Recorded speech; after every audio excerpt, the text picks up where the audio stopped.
Clutter. Clutter for preppers. Yep. We're going to talk about decluttering your life today because you're a prepper and you have clutter.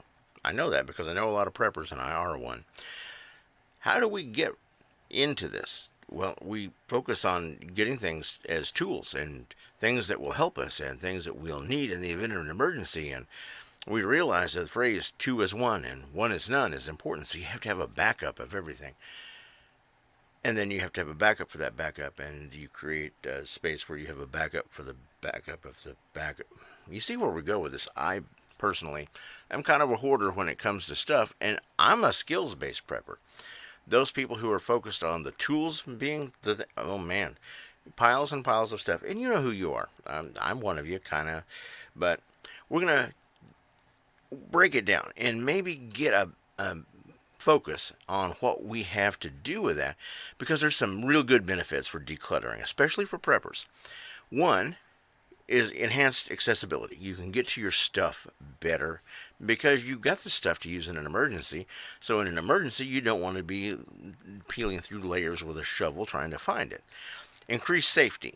You can maintain your stuff better if you can get to it regularly. If you need to clean it, sand it, oil it, keep it from rusting, keep it from expiring or spoiling, depending on what we're talking about. Increased safety is a big thing in decluttering. Better inventory management. If you can see it all and see the labels, you can manage your inventory better, which leads to peace of mind. You can read all about this on the article on my website at survivaltechnician.com, but if not, just hang around. Watch and listen to the rest of this video, and we'll go through what's in the article and what you need to know. So we're going to break it down in some stages. Stage one for decluttering is to assess things and plan. So you evaluate your space, find out what spaces you need to declutter.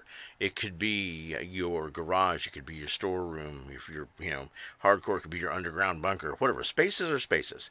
And you need to make sure that your pantry, storage room, basement, or whatever has a plan to it. So you need to set a goal and then get all the stuff together that's going to go in there. Now, the next thing after setting goals and gathering the supplies is stage two. You're going to sort and purge. You're going to sort and purge before you start putting stuff on the shelves, because it's so easy to get attached to things. And well, I've always had that. That's a comfort item. Whatever. We're not talking about heirlooms like your grandma's cast iron. All right. This is your daily prepper consumables we're talking about. Everything from a good, well-maintained tactical vest, boxes of ammo, all the way down to your mason jar full of M3 bolts. All right. So you're going to purge the unnecessary items, and a good way to find out what's unnecessary is, can you replace it in 20 minutes or for under $20? The 20-20 rule there. You probably don't need a whole bunch of them if it's that easy to get or replace. The 5 rule is important too. If you haven't used it, touched it, or given it serious thought in 5 years, you can probably purge and get rid of that. And some things need to be looked at over the course of time. Things age. The things that might degrade with age or contact to sunlight or lack of cleaning, those things, they should be gotten rid of too, or replaced. I'm not saying totally just, strip it all out, but sometimes stripping it all out is good. So after you do that, you need a storage plan with the right containers. Ideally, you at least want something like Sterilites. A cardboard box can be mouse chewed easily, but a Sterilite's a little bit more pest proof.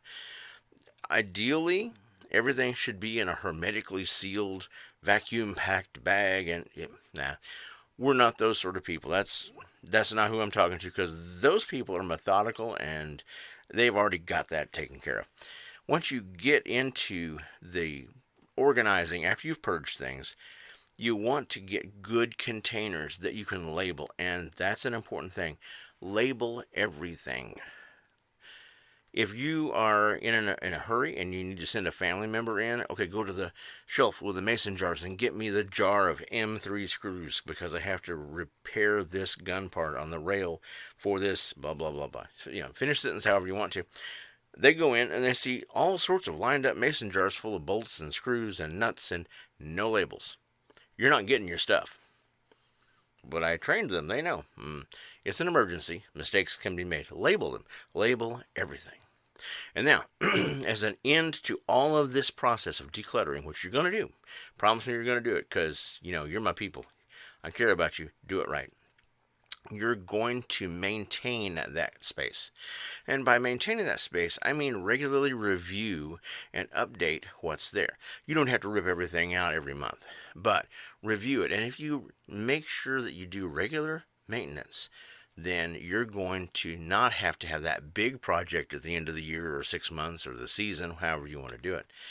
You will be ready because you've kept it up to date as you go along. And that could be a monthly checklist just to review it. It could be a rotation list of things that might be expiring on dates. It could be any of that based on what we're talking about. And your particular case is up for you to decide. And it's important, once you've implemented that, to stay disciplined. Make yourself be accountable to yourself.